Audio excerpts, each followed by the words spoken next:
Salam sejahtera Bapak Ibu Saudaraku yang terkasih dalam Tuhan Yesus Kristus. Senang saat ini kembali saya boleh bertemu dengan Bapak Ibu Saudara. Harapan saya bahwa kita semua dalam keadaan yang sehat dan baik. Dan mari bersama-sama kembali kita akan merenungkan kebenaran firman Tuhan. Mari kita mohon pimpinan Tuhan agar kiranya firman yang akan kita dengar bersama-sama menguatkan iman kita, memberi semangat sukacita yang baru untuk kehidupan kita sekalian. Mari kita tunduk kepala, kita berdoa.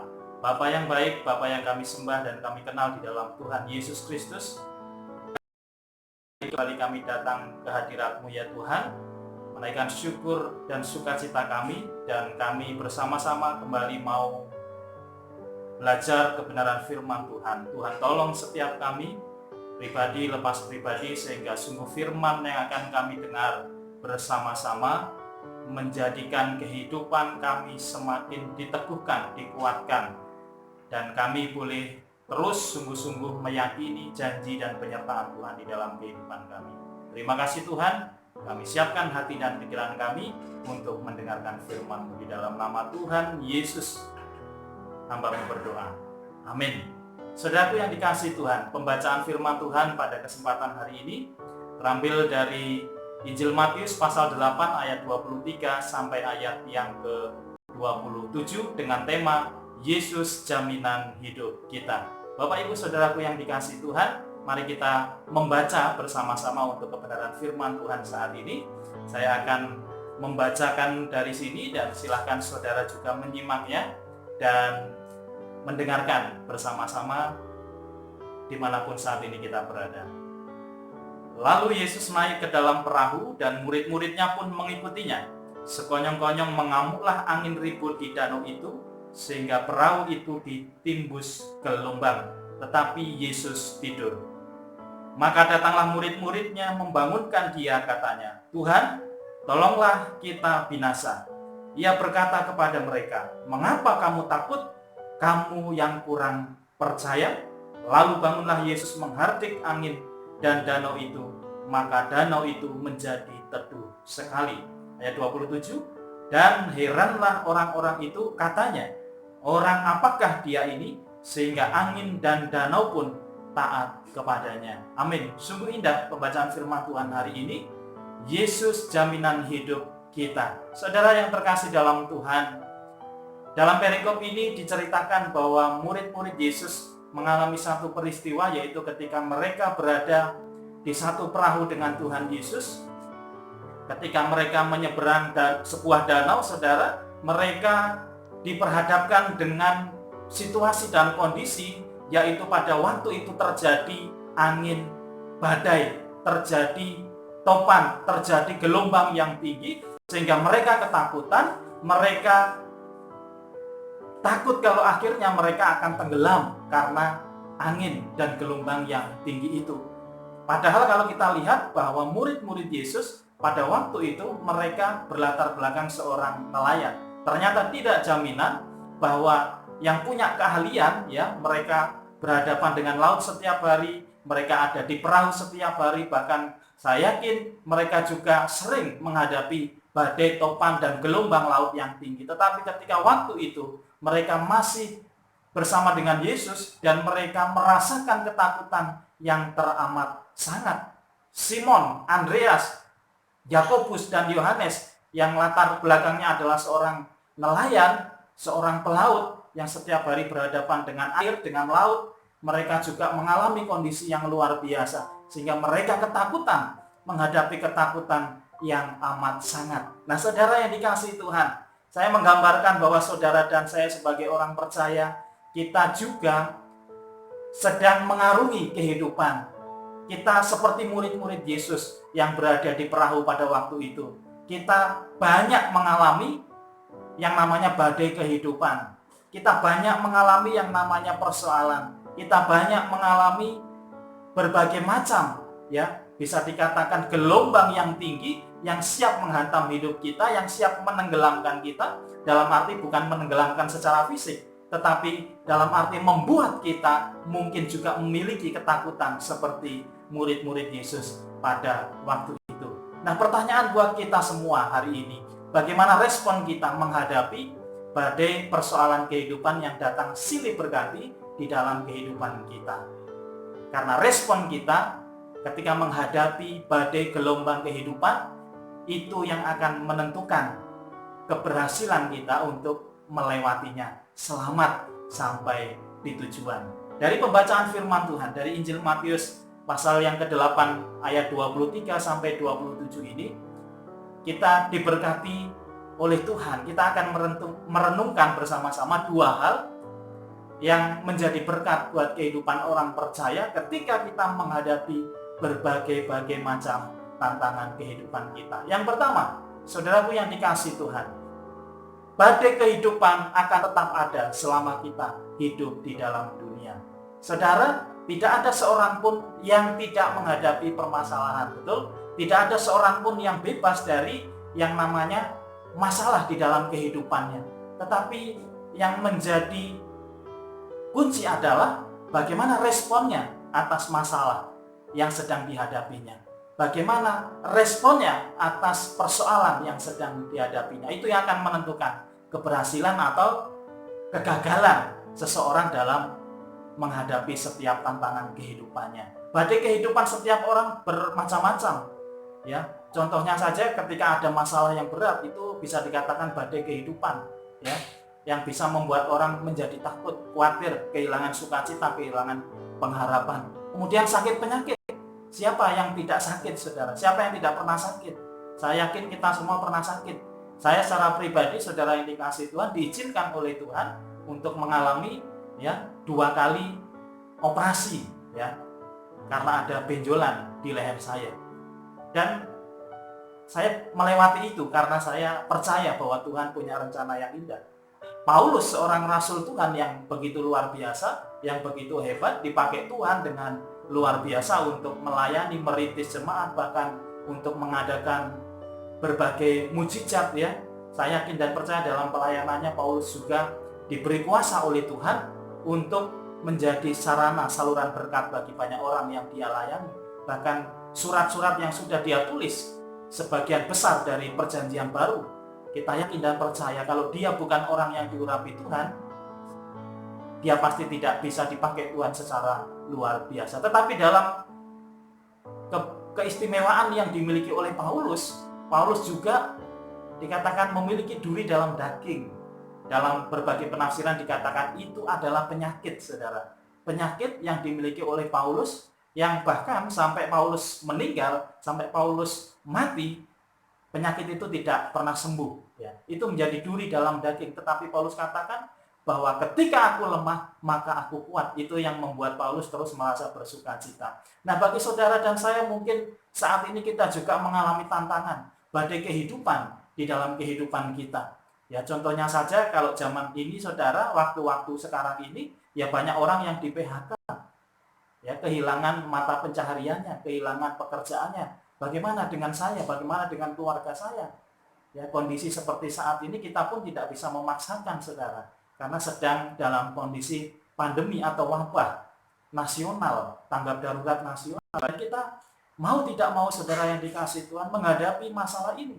Demikian juga yang harus kehilangan bisnisnya, mungkin bangkrut. Saya yakin dampak dari pandemi ini membuat banyak orang juga merasa kesusahan. Mungkin juga kesusahan saudara, pergumulan bertahun-tahun mencari pasangan hidup, sampai sekarang Tuhan belum jawab. Itu juga merupakan pergumulan kita, saudara. Dan masih banyak sekali pergumulan-pergumulan yang lainnya. Dan pergumulan-pergumulan itu, saudara yang dikasihi Tuhan, terkadang membuat kita merasa mungkin akan kehilangan pengharapan kita di dalam Tuhan. Kita merasa bahwa badai yang kita hadapi itu akan membuat kita menjadi lemah, menjadi tidak berdaya. Dan bahkan pengalaman kita sekalipun tidak bisa menjadi jaminan kita terbebas dari rasa takut, rasa khawatir ketika masalah itu datang. Seperti murid-murid Yesus, meskipun mereka berlatar belakang seorang nelayan, mereka juga sangat takut ketika badai datang, ketika angin ribut datang, ketika gelombang yang besar datang menerpa kapal mereka. Pengalaman mereka sungguh sangat banyak, tidak bisa diragukan, tetapi Hal ini tidak menjadi jaminan mereka tidak akan merasa takut ketika badai dan gelombang itu datang. Sebagai manusia biasa, murid-murid Yesus tetap takut. Ya, seperti saudara dan saya, sebagai manusia biasa ketika masalah datang, ketika persoalan datang, kita akan merasa takut, kita akan merasa khawatir. Tetapi saudaraku yang terkasih dalam Tuhan, hal ini dari teladan murid-murid Yesus, kita mau belajar bersama-sama. Ya, sesungguhnya badai kehidupan tidak akan pernah lepas dari hidup kita selama kita masih hidup di dalam dunia ini. Tetapi yang menjadi persoalan adalah yang dihadapi oleh murid-murid Yesus, bahwa ketakutan mereka menjadi penyebab para murid kehilangan kepercayaan akan kuasa Yesus. Nah, ini yang perlu kita garis bawahi. Seringkali ketakutan kita, kekhawatiran kita mengalahkan iman dan percaya kita bahwa Tuhan sanggup menolong, bahwa Tuhan sanggup memelihara, bahwa Tuhan sanggup memberi jalan keluar di dalam kehidupan kita. Ini yang menjadi masalah, bahwa ketakutan murid-murid Yesus menghilangkan kepercayaan mereka bahwa mereka pada waktu itu bersama-sama dengan Yesus. Mereka hanya melihat badai yang menakutkan, yang siap menenggelamkan kapal mereka, bahkan bersama-sama dengan orang-orang yang ada di dalamnya. Mereka takut bahwa mereka akan tenggelam, dan mereka lupa bahwa yang ada bersama dengan mereka adalah Guru, adalah Tuhan yang memanggil mereka, yang memiliki kuasa yang dahsyat dan luar biasa untuk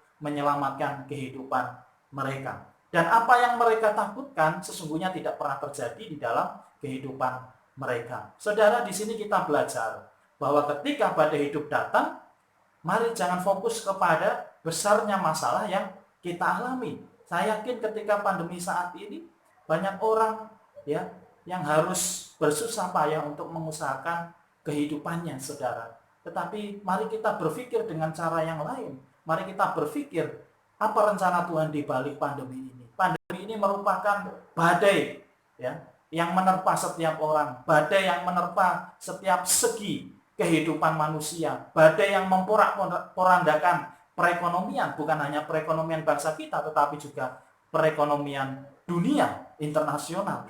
Bagaimana respon kita orang-orang yang percaya kepada Tuhan Yesus?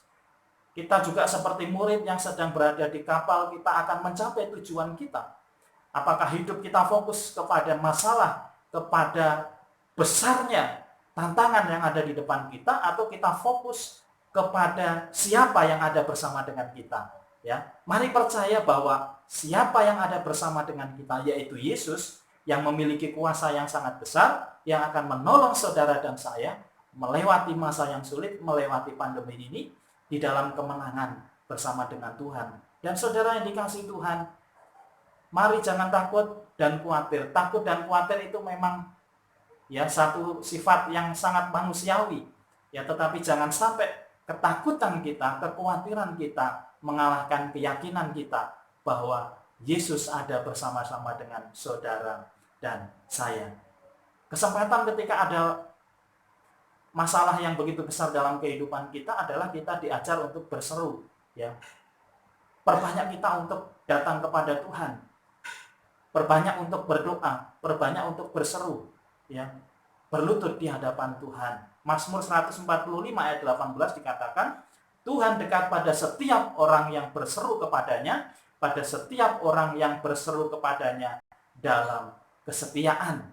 Jadi pemazmur mengatakan kepada kita bahwa Tuhan itu sangat dekat kepada orang yang terus berseru, kepada orang yang terus mau berdoa. Ketika Tuhan dekat di dalam hidup kita, saya yakin bahwa kuasa Tuhan akan dinyatakan di dalam hidup kita. Yang awalnya kita merasa khawatir, merasa takut, ya, merasa tidak ada pengharapan di dalam hidup kita, ketika kita berdoa dikatakan bahwa Tuhan sangat dekat. Artinya ketika Tuhan dekat, Tuhan yang akan memberi kita kekuatan. Tuhan yang akan memberi kita penghiburan untuk kita terus boleh melewati masa-masa yang sulit ini. Saudara, mari menyadari bahwa ketika mengikut Tuhan bukan berarti kita bebas dari masalah. Ketika mengikut Tuhan tidak berarti hidup kita akan mulus dan aman. Perjalanan hidup kita akan baik-baik saja. Tetapi justru ketika mengikut Tuhan, kita harus siap menghadapi gelombang badai kehidupan kita. Dan jangan takut bahwa Tuhan ada bersama-sama dengan kita. Yang kedua, saudaraku yang terkasih, respon kita ketika menghadapi badai persoalan kehidupan. Ya. Bagaimana respon kehidupan kita? Yang kedua adalah mujizatnya nyata melalui badai hidup yang kita alami. Jadi yang pertama tadi, saudara, bahwa badai kehidupan akan terus ada selama kita masih hidup di dunia. Jadi jangan berharap saudara tidak akan punya masalah. Jangan berharap bahwa saudara terus akan sehat dan tidak pernah sakit. Juga jangan kalau masalah datang bertubi-tubi dalam hidup kita. Itu wajar, itu normal, ya, karena kita masih hidup di dalam dunia ini. Tetapi yang kedua, ini saudara, mari kita akan dikuatkan bahwa mujizat Tuhan nyata ketika badai hidup datang di dalam kehidupan kita. Ya. Bagaimana mungkin? Ya, berarti secara tidak langsung kita mengharapkan masalah, mengharapkan badai, persoalan datang ke dalam kehidupan kita. Ya, bukan kita mengharapkan, tetapi kita mau percaya, ya, bahwa sebesar apapun masalah saudara, sebesar apapun persoalan kita yang sedang kita hadapi saat ini, justru melalui masalah itu Tuhan ingin menunjukkan kuasa-Nya di dalam kehidupan saudara dan saya.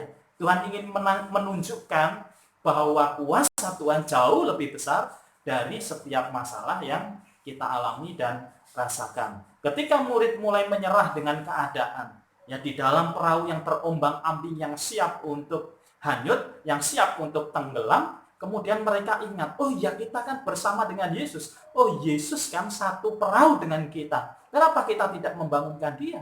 Ya, dengan serta-merta akhirnya mereka membangunkan Yesus yang sedang tertidur, saudara, dan berkata, Tuhan, tolong, kita binasa. Saudara, murid-murid baru ingat, ya, bahwa mereka bersama dengan Yesus dan mereka minta tolong. Tuhan, tolong, kita binasa. Kemudian Yesus bangun, saudara. Dan murid-murid waktu itu, saya yakin mereka berpikir dan berharap bahwa Yesus akan berkata kepada mereka, ya, tenang, ya, ada saya. Tenang, badai pasti berlalu. Tetapi Yesus justru, ya, memarahi mereka, saudara. Dengan perkataan yang keras, Yesus berkata, mengapa kamu takut? Mengapa kamu kurang percaya? Saudara, ketika ada masalah datang dalam hidup kita, ketika kita cerita ke orang, kemudian orang itu berkata, mengapa kamu takut? Kamu yang kurang percaya. Saudara, mungkin respon kita agak jealous gitu, ya. Kita punya masalah, kita takut, kita sharing, tetapi respon orang malah berbeda kepada kita. Dan itu yang dialami oleh para murid-murid, saudara. Kata-kata Yesus jelas bukan respon yang diharapkan oleh murid-murid ketika mereka membangunkan Yesus. Murid-murid berharap bahwa Yesus akan menghibur dan menguatkan mereka, bukan malah menegur mereka. Apakah ini juga yang sedang kita alami dan rasakan, saudara?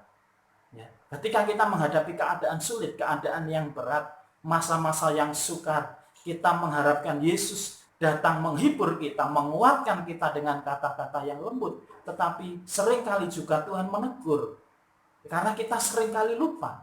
Ya, dalam keadaan yang baik kita sering bukan Tuhan, tetapi ketika ada persoalan baru kita datang menangis di hadapan Tuhan. Tuhan, tolong sembuhkan saya. Tuhan, tolong pelihara saya. Tuhan, tolong cukupkan saya. Tetapi ketika, ya, keadaan baik kita lupa. Baru waktu susah-susah kita datang kepada Yesus. Itu manusia, saudara, ya. Jadi ketika kondisi baik, ya lupa Tuhan. Ketika diberkati, lupa Tuhan. Pas susah baru datang kepada Tuhan, ya. Ada yang punya pengalaman seperti ini, ya. Saya yakin tidak ada di antara kita yang hari ini mendengarkan firman Tuhan. Tetapi mari kita belajar seperti murid-murid Yesus pada waktu itu, bahwa Yesus menegur untuk mengingatkan mereka. Ya, jangan takut. Kamu tidak tahu bahwa aku bersama-sama dengan kamu. Mengapa kamu kehilangan kepercayaan? Mengapa kamu kehilangan keyakinan? Bahwa ketika aku bersama dengan engkau, maka aku akan menyertai engkau. Harusnya murid-murid berpikir seperti itu, saudara. Ya. Mengapa kamu takut? Ketika kita baca firman Tuhan hari ini, saya berharap dan saya berdoa, sebesar apapun masalah saudara, setakut apapun, sekuatir apapun kita mungkin dalam posisi seperti para murid Yesus. Yesus sudah menegur murid-muridnya. Mengapa kamu takut? Kamu yang kurang percaya. Berarti kalau kita seperti murid-murid Yesus, mengapa kamu takut? Kamu yang kurang percaya. Mungkin kita sedang melihat besarnya masalah, bukan sedang melihat siapa yang ada bersama dengan kita. Saudaraku yang dikasihi Tuhan, ingatlah bahwa Tuhan bekerja dalam kelemahan kita. Ingat, Tuhan bekerja di dalam kelemahan kita, Tuhan bekerja di dalam keterbatasan kita untuk menyatakan rencananya yang besar. Ya, Dia bekerja sesuai dengan caranya, sesuai dengan cara Tuhan, menurut waktu Tuhan, dan sesuai dengan kehendak Tuhan. Maka ketika ada suatu persoalan yang datang dalam hidup kita, kalau kita berkata, Tuhan tolong selesaikan masalahku, Tuhan tolong selesaikan persoalanku, tolong Tuhan ubahkan segala keadaan yang ada, dan rasanya kita sedang memaksa Tuhan, itu salah. Justru kita berdoa, Tuhan beri saya kekuatan melewati setiap badai kehidupan ini, dan saya tetap percaya kepada Tuhan. Saya tetap mengandalkan Tuhan, dan saya percaya apapun jawaban Tuhan, itu adalah jawaban yang terbaik untuk menunjukkan bahwa Tuhan berkuasa atas kehidupan saudara dan juga kehidupan saya. Jadi jangan memaksakan ya kehendak kita untuk dilakukan oleh Tuhan, tetapi mari kita belajar untuk ya mencari kehendak Tuhan, mengizinkan Tuhan bekerja sesuai dengan cara menurut waktunya dan sesuai dengan kehendaknya. Ya, 2 Korintus pasal 12 ayat yang ke-9 dan ayat yang ke-10b, ya, seperti yang sudah saya kutip di awal tadi, Paulus berkata di dalam kelemahannya, dia katakan, ya, Tuhan berkata kepada Paulus, cukuplah kasih karuniaku bagimu, sebab justru dalam kelemahanlah kuasaku menjadi sempurna. Kemudian Paulus berkata, sebab jika aku lemah, maka aku kuat. Ya, oleh sebab itu saudara yang dikasihi Tuhan, Paulus ingin mengajarkan juga kepada saudara dan saya, dalam keadaan yang sulit, keadaan yang lemah, di dalam beban berat, mari kita tetap menantikan pertolongan Tuhan dan mujizatnya yang ajaib bagi kehidupan kita. Mari tetap berseru kepada Tuhan. Justru di dalam kelemahan, kuasa, mujizat Tuhan itu nyata. Di dalam badai kehidupan ada maksud dan rencana Tuhan yang indah, yang seringkali tidak kita pahami.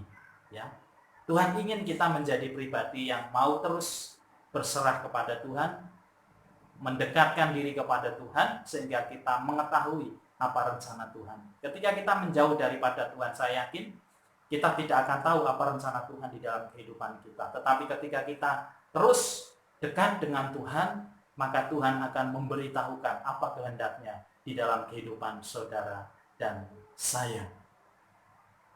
Jangan kita menyalahkan keadaan. Ya, saat pandemi ini, ya, kita seringkali juga tergoda untuk menyalahkan keadaan, menyalahkan orang-orang yang ada di sekitar kita, atau bahkan menyalahkan Tuhan. Kenapa mengizinkan situasi yang sulit ini kita alami dan rasakan? Saudara, ingat bahwa Tuhan bekerja menurut kehendaknya, Tuhan bekerja menurut caranya, menurut waktunya, dan pasti yang terbaik Tuhan sudah sediakan. Tugas kita adalah mari izinkan Tuhan untuk bekerja secara luar biasa atas apa yang sedang kita alami. Percayalah, dalam ketidakberdayaan kita, justru kuasa Tuhan dinyatakan untuk menunjukkan kebesaran Tuhan atas kehidupan kita, orang-orang yang percaya kepadanya. Mari percaya, badai hidup yang kita alami adalah proses yang diizinkan oleh Tuhan untuk membuat kita semakin kuat, semakin teguh, dan semakin setia mengikut Dia sampai akhir kehidupan kita. Badai hidup kita alami, persoalan akan datang silih berganti. Satu masalah selesai, masalah yang lain timbul. Bagaimana respon saudara terhadap masalah itu yang akan menentukan keberhasilan kita melewati berbagai persoalan hidup kita. Dan ingat bahwa Yesus selalu beserta dengan kita. Dalam kelemahan kita, justru mujizat Tuhan, kuasa Tuhan menjadi sempurna. Izinkan Tuhan bekerja dengan caranya, bukan dengan cara kita. Izinkan Tuhan menggenapi janjinya sesuai dengan waktunya, bukan waktu kita. Dan izinkan Tuhan bekerja menurut kehendaknya, bukan menurut kehendak kita. Amin. Mari kita berdoa. Terima kasih Tuhan untuk firman-Mu yang sungguh indah saat ini.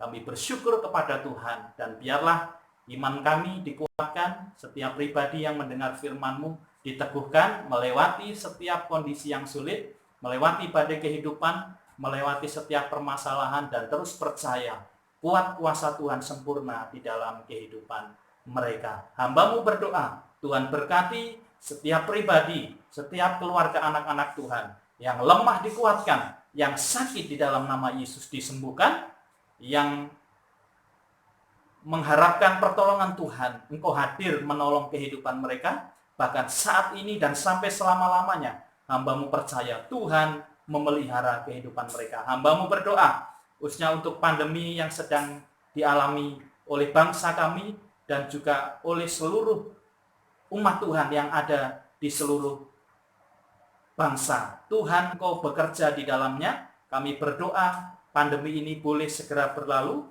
semua dalam kendali dan pimpinan Tuhan, boleh ditemukan vaksin, dan kami percaya ada rencana Tuhan yang indah di balik semua yang saat ini terjadi.